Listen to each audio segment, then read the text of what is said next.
Alright, hello and welcome to part 2 of my Let's Play series of videos for Dwarf Fortress. So hopefully you've watched part 1. This is where we left off. And actually, after reviewing part 1, I thought of a couple things that I wanted to show you before we get started embarking. So I'm going to try to make a mental note of where I was so I can come back to this place. I can always run another search for a desired location later, but a couple things I wanted to point out. When you're looking for an ideal site, you might find that what the game finds for you is, it satisfies those qualities that we were looking for before, but maybe in other ways is not ideal. So I want to just kind of give you an idea of things to look out for, as well as show you some additional functionality of this screen, which I didn't show you in the first video. So using your directional keys on your keyboard, you can move around here, and you can see some things that I wanted to point out. So first thing is, what does an aquifer look like when you have one? And the answer is this. Is basically when you see these soil layers here that have these blue bars adjacent to them, that means that these soil layers have aquifers present. So this, if I were to embark here, this site would actually have 3 entire levels worth of aquifer, which is really bad. This will be an almost insurmountable obstacle in getting down here to some of this, deeper stone. So we don't want that. Other thing is, I want to go through, look at, a few other. Let's see. So here is an example of what I was talking about surroundings-wise. Here's untamed wilds. This basically means that there's going to be some potentially scary animals that you might have to run into. So really the animals are pretty random. It could be anything from grizzly bears to giant eagles to God knows what. And for an advanced player, this might be cool because certain dwarfs can tame animals, which can then be trained into war animals, which could be a formidable supplement to your dwarven fighting force. But for you, a new player, I would say probably not the best place to embark.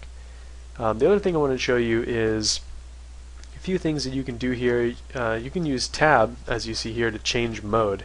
This will give you a few pieces of information. So the first time you press tab, you get information on neighbors.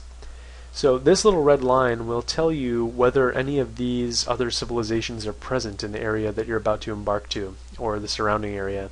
So this tells us that there are goblins in this area. So you might eventually run into goblin raids and things like that. I think on a long enough time scale, you're gonna run into goblins anyway, so this is not a huge thing. Press tab again, it will tell you, it will actually give you the choice to accept a different civilization. So I mean, dwarves are a race, right? They're not really a civilization in the sense that, say, Babylonians or Romans are civilizations, and this is what gives you that extra granularity to choose where you kind of come from a cultural perspective.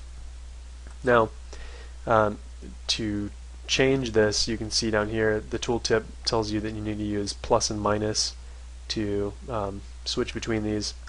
Now, the pros and cons of these different things, I don't really know, to be honest, how to weigh them. All I do know that is that the implication this will have on your game is that certain starting items are allowed or disallowed based on which civilization you choose. So anyway, I don't typically mess around with this. I usually just take whatever the game gives me by default, but feel free to mess around with it. Pressing tab again gives you elevation information. So this game it's 2D, but they try to use kind of creative tricks to render it in 3D, and to that end, this can kind of help you get an idea of where you're embarking, like how big are the cliffs, is it flat or is it really hilly and things like that. It might matter to you. Using the keys here to move the local area, U, M, K, and H is kind of a weird thing that they have you do in some cases. You can see if I move this around, these 4 squares, as I mentioned before, the 4x4, this represents where you're going to be embarking. So you see, this band of dark blue corresponds to a relatively low elevation, whereas these other things are kind of high. So it looks like what we have here is basically kind of a low valley, flanked on either side by some kind of hills, which culminate in kind of a plateau over here. So if you wanted to have, a completely flat or at least relatively flat Embark area, you might take this into consideration. If you want a place that has a lot of hills and mountains, which can be advantageous in some cases, then you can use this to do that as well. It's really just kind of fine-tuning your Embark zone. You press Tab again. This gives you a cliff indicator. So this is sort of related to the elevation. It's kind of more granular. It tells you, more specifically how exactly high or low things are. You can see here, zeros, ones, and twos. Presumably, if I embark in a 4x4 area that has only zeros, it'll be completely flat. Here I can see in kind of like the northeast quadrant of my little selection zone, you can see right here, I've got two little, slopes. So anyway, pressing Tab again gets you back to the normal view. Okay, the other thing is switching between biomes. A biome is kind of what's described up here, temperate shrubland. If you ever studied biology, you probably learned about the different biomes. There's, shrublands and taiga and tundra and desert and all kinds of stuff. So if you are on a region map or even a local map that has multiple biomes present, pressing F1 and F2 will cycle and show you kind of the boundaries of the different biomes. So as you see here, as I'm pressing F1 and F2 on my keyboard, this is changing. So right now, what I'm looking at is temperate shrubland, but if I change the, oops, I lost the ability. Okay, so if I go back up here and I change biome, if I go up a little more, this is presumably something else up here, not temperate shrubland, but, whatever. And now there's even another one that's showing up. Yeah, anyway, I don't really mess around with that too much. So let me try to get back to where I was before. I'm going to pause the video and find my ideal spot again prior to embarking. Okay, so I've once again found this location that the game recommended for me, and I don't really see anything wrong with this. In fact, obsidian on here, and this is pretty sweet. You don't often see this in a non-volcanic area, so cool, more power to me. Anyway, I'm going to go ahead and embark. So now when you press E for embark, you're going to get a little pop-up. It's going to say, are you sure you want to embark here? And this is your only warning. If you press enter to embark, you're going to embark. If you press escape to cancel, cancel. I'm going to go ahead and embark. So this is the next thing you're going to see. You have a few options here. You can play now, and it will kind of automatically give you a bunch of dwarves and starting goods with. It's almost like Oregon Trail, where you kind of choose, like, what kind of dwarves you want to go with in terms of professions and what kind of items you want to start with and all that stuff. This will basically choose for you.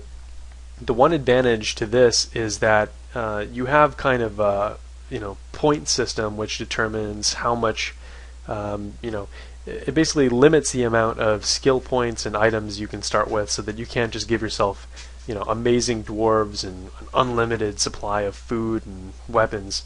You're kind of restricted. So when you choose play now, it does kind of give you a little bit of an advantage in the sense that your dwarves will have slightly more points in terms of for skills than if you were to prepare for the journey carefully, which is the next part. If you prepare for the journey carefully, you will get a screen where you can choose all those things specifically. You see on my screen, and if you have a lazy noob pack, you should see this too. There's also presets. These are specific to whatever package you have downloaded. The lazy noob pack has its own, as you can see here, and then there's also the Mayday custom. This is I'm not sure exactly how this got here, but this is a holdover from the Mike Mayday tile set. So I'm not going to use either one of these. I'm going to prepare for the journey carefully so I can show you this whole thing. I'm running out of time anyway, so I'm going to go ahead and stop the video. The next video will cover how to assign points to your dwarves prior to embarking, and items and all of that fun stuff. Alright, talk to you soon.